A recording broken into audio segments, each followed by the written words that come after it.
सूरज इन दिनों आग बरसा रहा है, लेकिन चुनावी मैदान का पारा सामान्य से कई डिग्री ज्यादा है। वजह है मुकाबले में सबसे आगे निकलने की होड़। यूपी के पूर्वांचल की जिन 13 सीटों पर 7वें दौर में वोटिंग होनी है, वहां सीएम योगी आदित्यनाथ और अखिलेश यादव के बीच जबरदस्त भिड़ंत हुई। आर पार भले ही जुबानी हो, लेकिन बीजेपी और एसपी के समर्थक इस मुकाबले को किसी युद्ध से कम नहीं मान रहे हैं।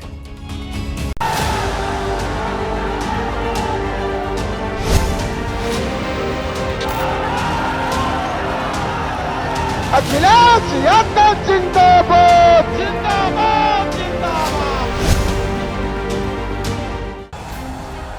यूपी की रणभूमि में सबसे बड़े संग्राम का ये आखिरी दौर है, जिसे लंबे समय तक याद रखा जाएगा। पूर्वांचल में तपती गर्मी के बीच चुनावी पारा लगातार चढ़ रहा है। ये दो लड़कों की जोड़ी जब भी मिलती है अनर्थ होता है। याद करिए, जब समाजवादी पार्टी की सरकार प्रदेश में थी, केंद्र में कांग्रेस की सरकार थी, अयोध्या में राम जन्मभूमि पर आतंकी हमला हुआ था, काशी में संकट मोचन मंदिर पर हमला हुआ था। आज लोग फिर से अपनी उसी मंशा के साथ आकर के देश के सामाजिक ताने बाने को छिन्न भिन्न करना चाहते हैं। पेपर लीक नहीं हुआ है, बल्कि जानबूझ करके पेपर लीक कराया है।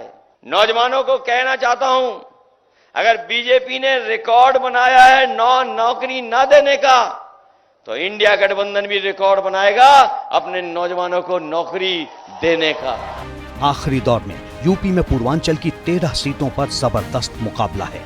7वें चरण के प्रचार का शोर 30 मई की शाम को थम जाएगा और आखिरी बचे कुछ वक्त में अपने समर्थकों में जोश भरने के लिए तमाम दल हदों की परवाह नहीं कर रहे।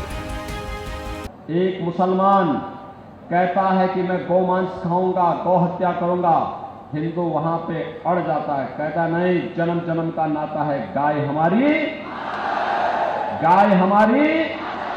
बोलता है ना कि आप समाजवादी पार्टी और कांग्रेस को गौ हत्या करने की छूट देंगे क्या? ये चुनाव संविधान बचाने का भी चुनाव हमारा आपका है। ये संविधान वही है जो हमें अधिकार दिलाता है कि ये संविधान हमारा बाबा साहब भीमराव अम्बेडकर का दिया हुआ हमारे और आपके लिए संजीवनी है। इसलिए इसको बचाने का भी चुनाव है।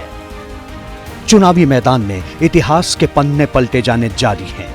इतिहास के खलनायकों का जिक्र कर भविष्य की राह आसान की जा रही है, तो झूठ और सच के तराजू पर एक दूसरे के वादों और इरादों को भी तौला जा रहा है। कहते हैं पर्सनल लॉ लागू करेंगे। पर्सनल लॉ का मतलब आप जानते हैं? पर्सनल लॉ का मतलब है 3 तलाक की कुप्रथा को, जिसको मोदी जी ने समाप्त किया, उसको फिर से लागू करना चाहते हैं। और भारतीय जनता पार्टी घोषणा कर रही है, भारत की व्यवस्था बाबा साहब भीमराव अम्बेडकर के द्वारा बनाए गए संविधान से चलेगी, किसी शरीयत के कानून से भारत को नहीं चलने देंगे। 10 साल में हमारे किसानों को कोई लाभ सरकार ने नहीं पहुंचाया। जो लोग कहते थे कि किसानों की आय दोगुनी हो जाएगी, लेकिन हमारे किसानों की आय दोगुनी नहीं हुई। अगर खाद और डीएपी के लिए गया है, तो डीएपी तभी मिली जब उससे नैनो यूरिया खरीदवा ली।